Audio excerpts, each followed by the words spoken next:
Salut les enfants! Aujourd'hui, dans les histoires de papa, je vais vous lire le livre Pas de panique, Belette! Allez, c'est parti!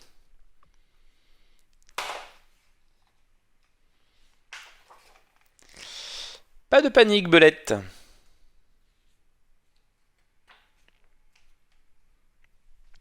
Belette était tranquillement occupée à ramasser des feuilles quand tout à coup, le temps changea.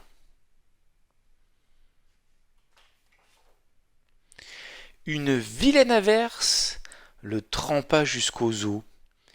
Puis, une rafale de vent le bouscula, et il atterrit sur les fesses. Il se remit debout et menaça le ciel. Non mais ça suffit maintenant! Pour toute réponse, le ciel le bombarda de grêle. Alors, face à la tempête déchaînée, Belette se sentit bien petit et impuissant.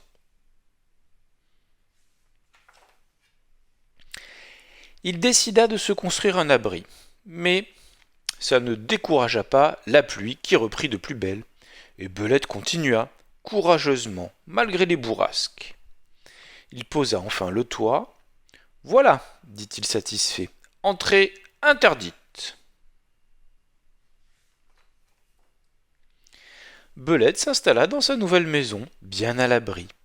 Quand il pensait à la tempête qui faisait rage dehors, cela le faisait frissonner. Les jours passèrent, Belette s'était habitué à être tout seul, et voilà qu'un jour il tourna la tête. Et, à son grand désarroi, il découvrit une taupe assise sur son canapé.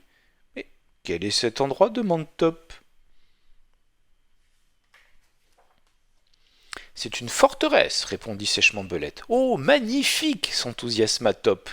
Rien de tel qu'une belle forteresse. Je monte la garde de ce côté-ci, et toi de l'autre. Non, dit Belette. Ce n'est pas une forteresse pour jouer, c'est ici que j'habite. Magnifique! S'exclama Top en s'installant confortablement. Je prendrai bien une tasse de thé. Non, dit encore Belette, de plus en plus mal à l'aise. Ce n'est pas un endroit où je reçois des visites, c'est une cachette. Magnifique, dit Top. Ferme les yeux, compte jusqu'à 10, moi je vais me cacher. Mais attention, ne triche pas. Non, répéta Belette. Je ne suis pas venu ici pour m'amuser, mais pour me mettre à l'abri. À l'abri? Demanda Top. Mais qui veut te faire du mal? C'est Renard? Regarde ma grimace terrifiante. Si ça ne le fait pas fuir, hein? Non, grommela Belette. C'est la tempête que je fuis. Il n'y a pas de place pour deux. Ben, ce n'est pas très amusant alors, répondit Top. Je n'ai pas dit que ça devait être amusant. Je veux juste être en sécurité. Top toucha gentiment l'épaule de Belette. Mais en fait, qu'est-ce que tu lui reproches à la tempête? Alors Belette raconta. Le vent et la pluie, le froid et l'humidité, la grêle, la neige, la glace, toutes ces choses qui lui faisaient terriblement peur. La tempête est vraiment effrayante, soupira-t-il. Elle est tellement plus forte que moi. Je vois, dit doucement Top. Mais tu sais, les tempêtes peuvent aussi être très amusantes, quand il neige par exemple. Moi, j'adore faire un bonhomme de neige. Oui, mais le vent, demanda Belette. Le vent qui t'empêche de tenir debout? Oh oui, j'adore ça, jubila Top. Quand le vent ébouriffe ma fourrure, ça me chatouille partout.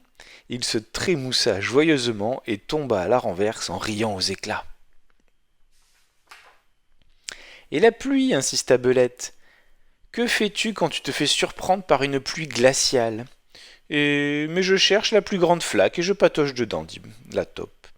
Puis je rentre me sécher au coin du feu et je bois une tasse de soupe bien chaude. La soupe est toujours meilleure quand on est sorti sous la pluie. Top avait une façon si différente de voir les choses. Mais Top, demanda encore Belette, que fais-tu quand tu as peur de quelque chose et que tu dois l'affronter? Je l'affronte avec un ami, dit Top, et il tendit la patte en souriant. Belette prit la patte de Top.